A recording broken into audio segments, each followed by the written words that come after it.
So as we finish 2021, and it's hard to believe that we are almost there, and it's even harder to believe what this year has given us. So if you think about it, we started this year with a short squeeze that changed how stock market is looked at. That made a lot of people a lot of money, and looking at that, a lot of people lost a lot of money after. So to sum it up, 2021 has been a roller coaster of a year, and especially the last 2 weeks where we saw all growth stocks lose a lot of value and also a lot of momentum. In my previous videos, I have talked about how I think the momentum stocks have lost their edge for some time and how this shift will be here for some time. So in this video, I'll share how I'm planning my 2022 and what I'm reading and seeing in the market. So let me share my screen and share my thoughts. And if you enjoy videos like this, then give it a thumbs up and consider subscribing.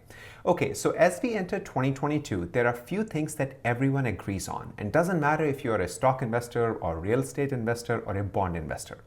And what we all are agreeing is that we are going to see policy support fall away, inflation will peak, and the economy slows into expansion from recovery. The new variant was not that big of a deal. Omicron was not that big of a deal as previously thought, and we are still gathering data. But from what Pfizer told us, looks like we are safe, and that will be a story for the next year as well, when we are going to see some more new variants and some more data. So take a look here. You can pick any chart right here. I have S&P 500, I have Dow Jones, and I have NASDAQ. You can pick any chart and you will see the same pattern. We have gained anywhere from 18 to 20% in all three major indices. Even though some of your portfolio may not be showing this type of return, maybe because you love growth very much, and who doesn't, but all these three major indices have gone up this year beautifully, gaining anywhere from 18 to 26%. If you listen to Cathie Wood, she is still saying that the rotation will come back to growth stocks, and she made this comment right here that I'm showing you on September 14th. And at that time, her portfolio was down 5%. And right now, her ARK Innovation Fund is down almost 24%. So all the gains that S&P made, she lost. So this shows the stark comparison of the company she's holding. So I'm sure most of us are also feeling that way. Well, I am. I'm also in growth stock, or I'm also in a lot of growth stock. Well, I still have Teladoc, which I have covered in my past video. I have Lucid and few other growth stock like Matterport, ChargePoint, Tesla, etc. So now the question comes, when are we going to see some gains, and what should be our strategy for next year? So in my opinion, on the research that I have done, we could see still a bullish 2022. I could see S&P 500 touch close to 5,000 level, and base case would be around 4,800, still about 7 to 10% from where it is right now. Now that's overall, but there are few sectors which are looking interesting in 2022. So I'm looking to invest more in these four sectors: financials, tech, energy, and real estate.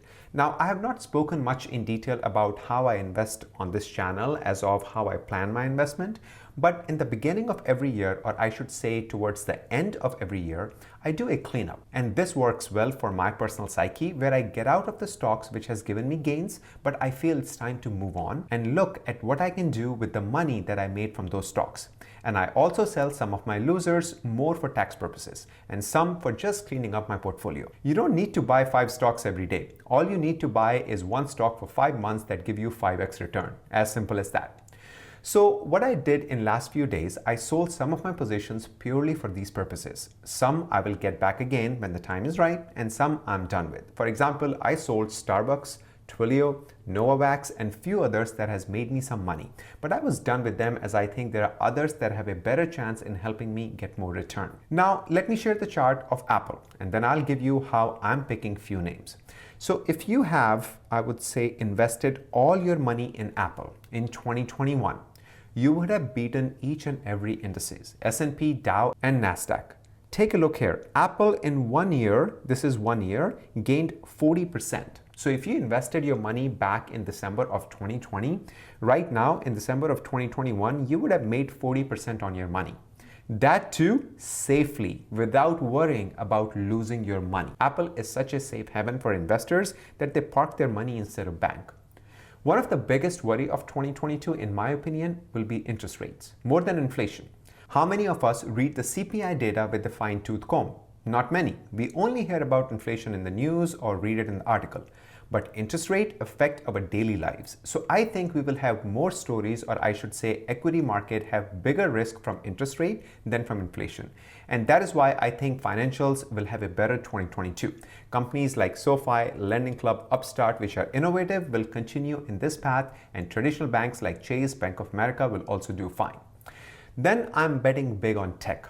As we get out of the pandemic, the supply chain issues will get better towards the second half of 2022. At least we hope so. So I feel tech will rally in 2022, and then energy, real growth story for 2022, and then real estate. Now, if you notice, I did not mention any names for tech or energy. So in 2022, I'm only going to invest in companies, and this is really important, so pay attention here. So in 2022, I'm only going to invest in companies that have real product and are currently have a demand that they cannot meet. For example, Tesla, Nvidia, Apple, Microsoft, Amazon, Google, these are all big names that have proven their worth and demand. So my investment will be in the names that have a product, not just these companies. These were some examples that I was giving you. But my investment will be in the names that have a product or a service that is in production or in circulation right now. Not coming in 2023 or delivering in 2024, no. Because then we can measure how the company is doing and where do we see the company next year. I have enough names in my portfolio that I invested in keeping future in mind, but not this year. So don't forget, this will be the first year when our economy will shift gears and will become more of a recovery story, and things will change. The SPAC craze we saw, where everything will just IPO and go to 100, will be hard, and companies will have hard time justifying their stock price based on their earnings. Again, this is what I believe in, and I'm not a financial advisor, and wanted to share this with everyone. And if you got any value out of this video, then give it a thumbs up, consider subscribing, and if you like talking about EVs, tech, or investing, then consider joining our Patreon. Link is in the description below. I'm going to link my trading versus investing video over here. Check it out as I talk about different companies and how I pick them for investing or trading. As always, an absolute pleasure to share all of this with you. Until next time, you all have a sparkling day.